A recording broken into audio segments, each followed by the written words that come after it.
Presiden Amerika Serikat Donald Trump memperingatkan Amerika bisa menjadi negara dunia ketiga jika tarifnya dihapuskan. Ia menyampaikan pernyataan tersebut setelah pengadilan banding federal menyatakan sebagian besar tarif tersebut melanggar hukum.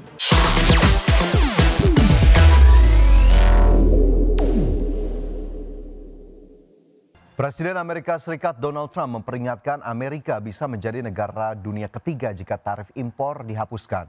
Hal tersebut dinyatakan oleh Trump usai pengadilan federal menyatakan sebagian besar tarif yang ditetapkan Trump melanggar hukum.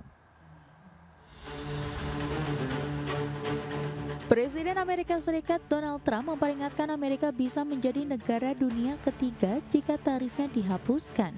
Ia menyampaikan pernyataan tersebut setelah pengadilan banding federal menyatakan sebagian besar tarif tersebut melanggar hukum. Trump meluncurkan kebijakan tarifnya pada bulan April menuduh mitra dagang Amerika menciptakan ketidakseimbangan perdagangan yang tidak adil dan menyebutnya sebagai respon timbal balik untuk mengamankan persyaratan perdagangan yang lebih baik. Sebagian besar tarif spesifik negara mulai dari 10% hingga 41% mulai berlaku pada 7 Agustus. Kebijakan ini telah menuai kritik dari anggota parlemen Amerika atas potensi kerugian bagi perekonomian. Pada Jumat lalu, pengadilan federal memutuskan Trump menyalahgunakan wewenangnya dengan mengenakan tarif berdasarkan Undang-Undang Kewenangan Darurat dengan mengatakan hanya Kongres yang dapat mengesahkan tindakan ini. Pengadilan tidak sampai membatalkan tarif, melainkan memberi pemerintah waktu hingga pertengahan Oktober untuk mengajukan banding ke Mahkamah Agung. Trump mengancam putusan tersebut memperingatkan konsekuensi yang mengerikan jika tetap berlaku. Putusan pengadilan tersebut mencakup dua jenis tarif timbal balik yang luas terhadap sebagian besar mitra dagang Amerika dan tarif terhadap barang dari Kanada, China, dan Meksiko yang terkait dengan klaim perdagangan narkoba. Keputusan tersebut tidak mempengaruhi tarif yang ditargetkan seperti tarif terhadap baja, aluminium, dan otomotif asing karena diberlakukan berdasarkan undang-undang terpisah. Berbagai sumber, IDX Channel.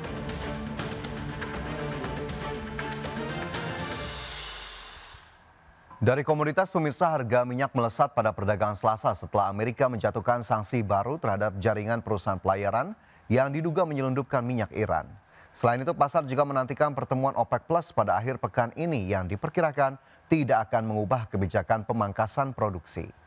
Minyak mentah berjangka Brent ditutup melonjak 1,45% menjadi $69,14 per barel, sedangkan minyak mentah berjangka West Texas Intermediate melambung 2,47% menjadi $65,59 per barel.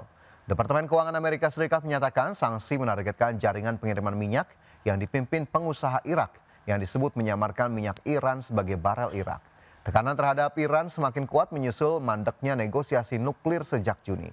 Di saat yang sama, investor kini menantikan pertemuan 8 anggota OPEC Plus pada akhir pekan ini, di mana analis memperkirakan OPEC Plus akan mempertahankan pemangkasan produksi sukarela yang selama ini menopang harga di kisaran $60 per barel.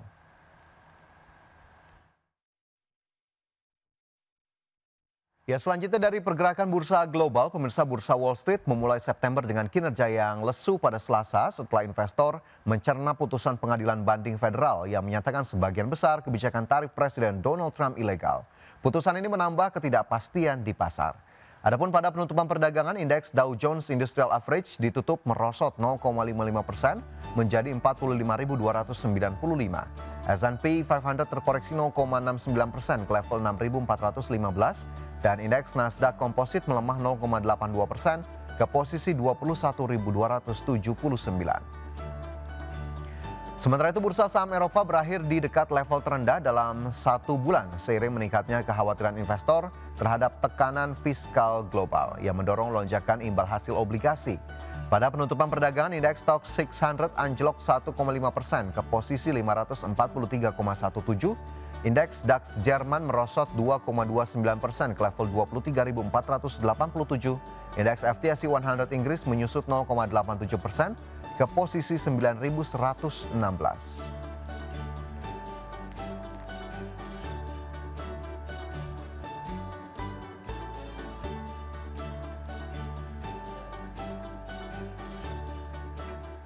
Dan selanjutnya pemirsa sudah terhubung melalui line Zoom bersama dengan Bapak Chandra Pasaribu, Head of Research Analyst PT Yuanta Sekuritas Indonesia. Pak Chandra, IHSG kemarin ditutup menguat setelah sebelumnya terkoreksi berturut-turut. Bagaimana kemudian catatan Anda terkait penguatan IHSG yang kemarin 0,8% kembali ke level 7.800?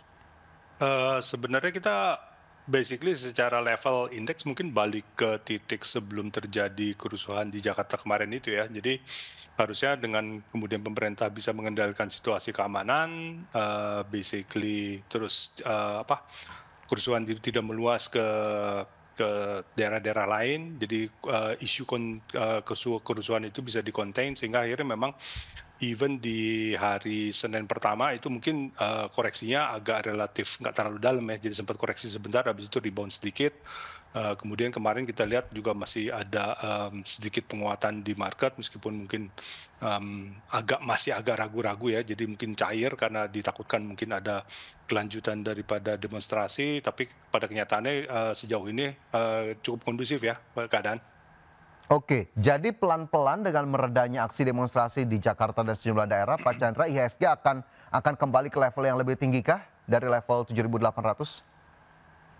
Mungkin akan melihat situasi karena sejauh ini kan yang fighting fire ya, jadi apinya udah dipadamkan dulu, tapi penyebab daripada kebakaran itu sendiri belum disentuh lah gitu ya, jadi masih dalam proses pemerintah melihat berbagai macam kebijaksanaan yang harus digulirkan ke depan, termasuk juga mungkin mengadres pertumbuhan ekonomi gitu ya. Jadi balik daripada tekanan yang kemarin itu relatif karena kondisi keamanan, tetapi inti isunya di mana ada perlambatan pertumbuhan ekonomi, mungkin juga ada perlakuan hukum yang relatif tidak adil, terus mungkin juga pajak PBB, jadi berbagai macam isu yang kulminasi sampai dengan pecahnya demonstrasi ini juga harus diadres satu-satu sih sama government sebelum kita bisa melihat mungkin IHSG bisa ke level yang lebih tinggi sih.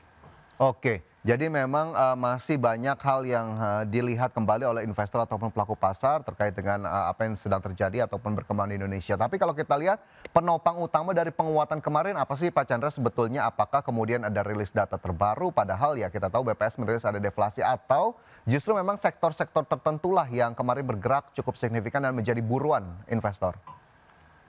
Sejauh ini kelihatannya market masih ditunjang oleh liquidity ya. Jadi beberapa stok seperti yang di grupnya Barito atau bahkan di grupnya Sinarmas itu masih mendapatkan topangan dari sisi liquidity yang cukup tinggi ya.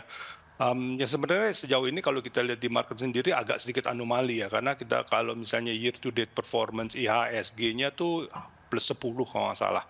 Tetapi kalau misalnya kita lihat di LQ45-nya itu minus 4 gitu ya. Jadi memang kelihatannya sejauh ini year to date banyak terjadi support daripada sisi liquidity market relatif terhadap fundamentals ya, karena di LQ sendiri kelihatannya masih underperform sejauh ini.